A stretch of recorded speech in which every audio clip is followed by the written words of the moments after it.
Hello everyone. Today we are going to study English lesson number 1, Enjoy with the Races. Right? Okay. I'm going to read the line wise and also going to explain. Okay? Enjoy with the Races title of the lesson tells us कि कुछ interesting होने वाला है या races कुछ competitions जैसे कि आपके स्कूल में भी बहुत सारी रेसेस होती है, running race, relay race, 3 leg race, book balance etcetera. तो बच्चे क्लास में या बच्चे स्कूल में कुछ रेसेस एंजॉय करने वाले हैं। एंजॉय का मतलब फीलिंग गुड, फीलिंग हैप्पी। जब आप कार्टून देखते हो तो डेफिनेटली आप क्या करते हो, उसको एंजॉय करते हो, मज़ा आता है आपको। या आप गेम खेलते हो तो उसको आप क्या करते हो, एंजॉय करते हो। Okay, there is a lot of excitement in the class when miss Neha makes an important announcement. बच्चे जब नए कुछ अनाउंसमेंट होने वाला है तो उनमें बहुत खुशी होती है या एक जिज्ञासा होती है या जानने की इच्छा होती है कि क्या होने वाला है। आपको पता है ये आप लोगों के साथ भी होता है जब कुछ अनाउंसमेंट होने वाला है।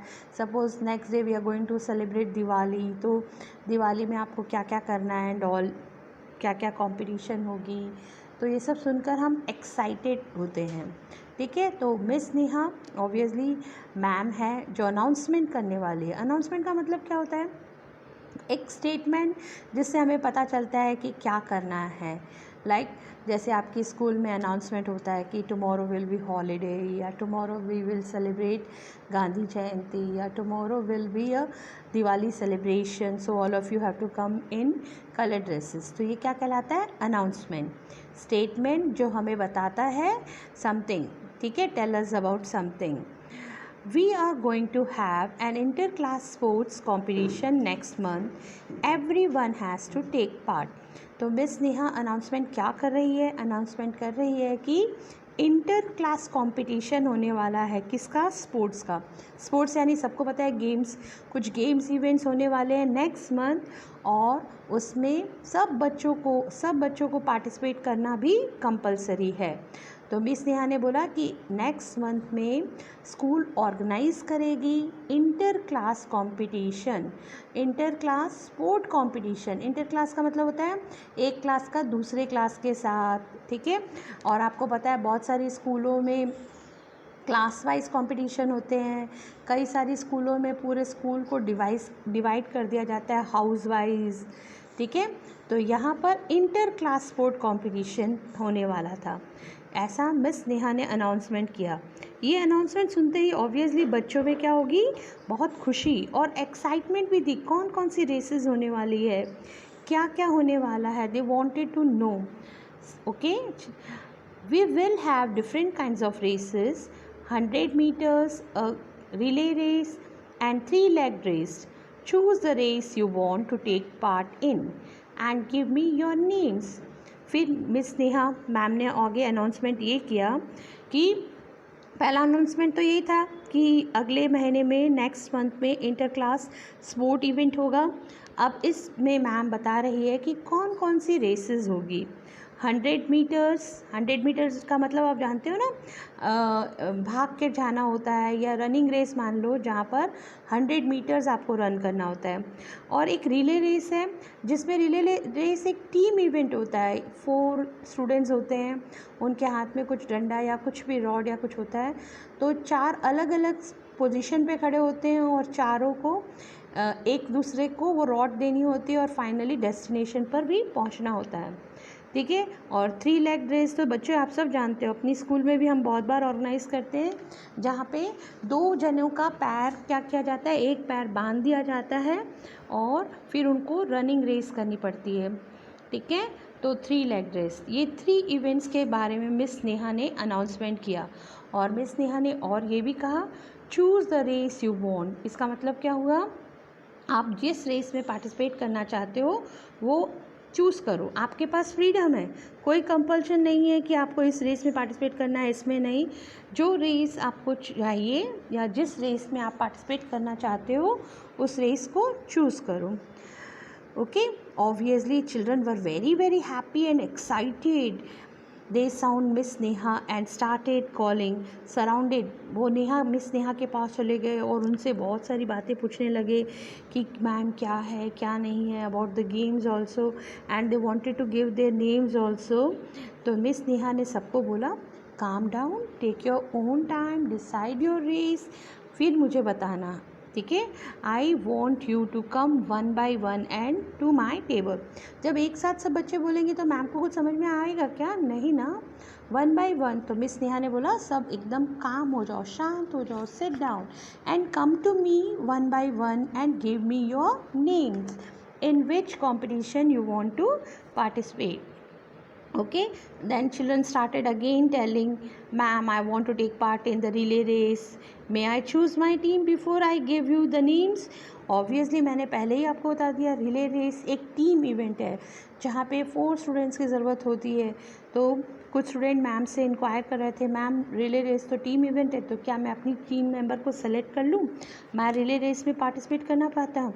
तो नेहा मैम ने बोला yes you can. As soon children started As some children started giving their names to the teacher, Kareem talks to his friends.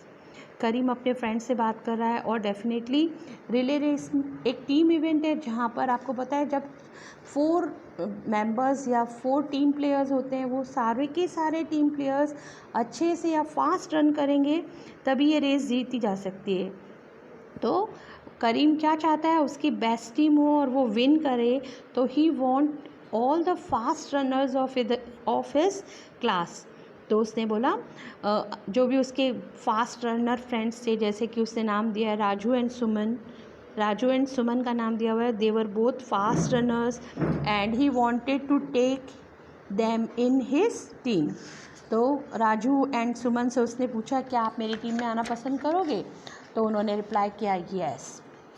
Most of the students were excited and they know in which team they had to go or which event they want to participate, but Neeta and Harish are wondering what they should do। उन्हें पता नहीं क्या करना चाहिए, कौन से event में participate करना पड़ेगा, उन्हें पता नहीं 3 लेग रेस कैसे खेली जाती है, कौन उनका पार्टनर होगा।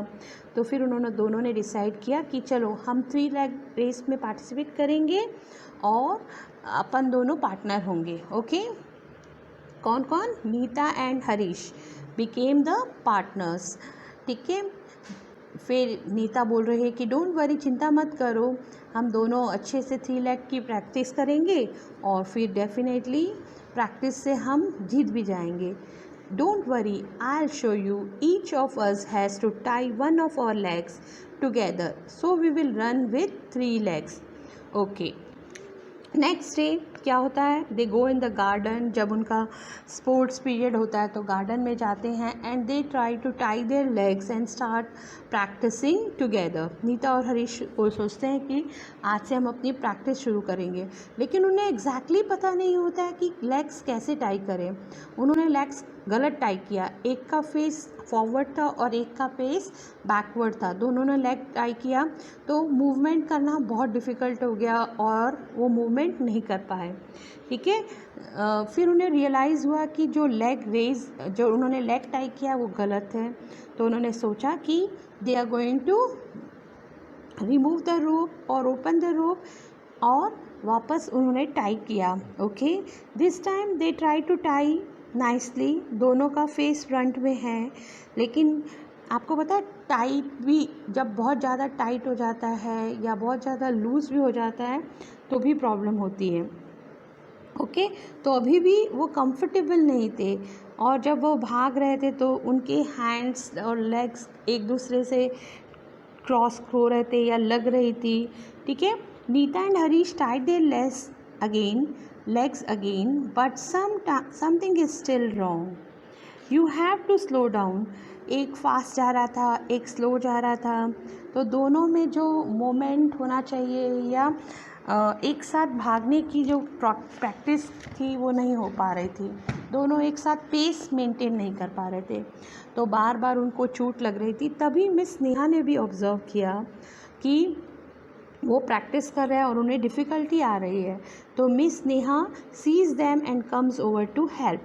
मिस नेहा आकर उन्हें हेल्प करती है और कहती है चलो I will tie your legs, I will help you how to run. Okay, so I see that you are practicing for the 3-leg race. It takes a little time to learn. Ma'am ने उनको समझाया कि इतना आसान भी नहीं है, ठीक है, इसको थोड़े दिन प्रैक्टिस करेंगे तो हम आसानी से भाग भी सकेंगे साथ में. और रोप कहाँ बांधनी चाहिए हमें? एंकल्स पे. एंकल्स आप जानते हो ना, जहाँ पर पायल, मम्मी ज़्यादातर पायल पहनती है ना, वो एरिया एंकल. मिस नेहा ने रोप ट्राई की, अब वो आसानी से चल पा रहे थे. They started practising more and more, and जैसे जैसे वो प्रैक्टिस करने लगे दे बिकेम कॉन्फिडेंट. ऑब्वियसली कोई भी काम जब हम बार बार करते हैं और अच्छे से कर पाते हैं तो हमें कॉन्फिडेंस बिल्डअप होता है. तो अब उनमें भी कॉन्फिडेंस बिल्डअप हो गया और वो भी रेडी हो गए क्या पार्टिसिपेट करने के लिए. किस में पार्टिसिपेट करने के लिए? 3-leg रेस में. पहले वो कंफ्यूज थे कि कौन से इवेंट में पार्टिसिपेट करें.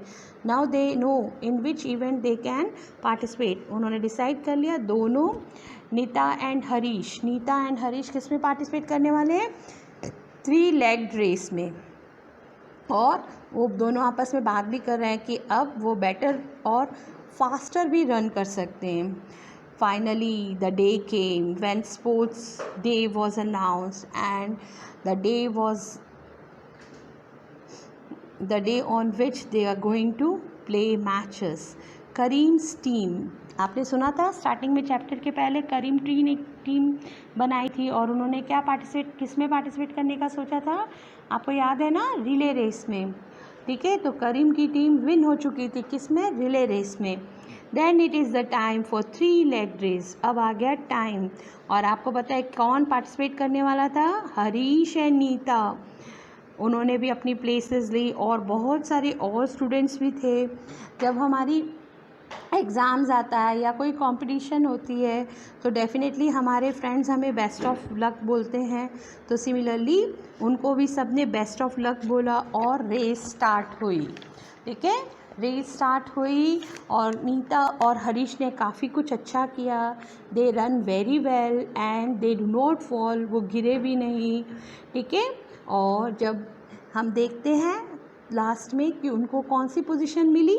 Second position. They got the second position and they were quite happy also, क्योंकि in the beginning they were not knowing in which game they are going to participate. Then they thought, उन्होंने सोचा कि कौन से game में participate करेंगे और फिर प्रैक्टिस की.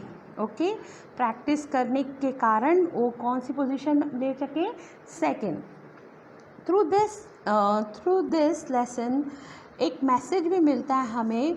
बहुत बार ऐसा होता है हमें कोई चीज़ पता नहीं होती, हमें पता नहीं होता है कि क्या करना है क्या नहीं करना होता है, लेकिन उस चीज़ को हम समझ सकते हैं, उस चीज़ की हम प्रैक्टिस कर सकते हैं और प्रैक्टिस से हमें सक्सेस भी मिल सकती है. तो हमें क्या करना चाहिए? रेगुलर प्रैक्टिस करना चाहिए. Thank you.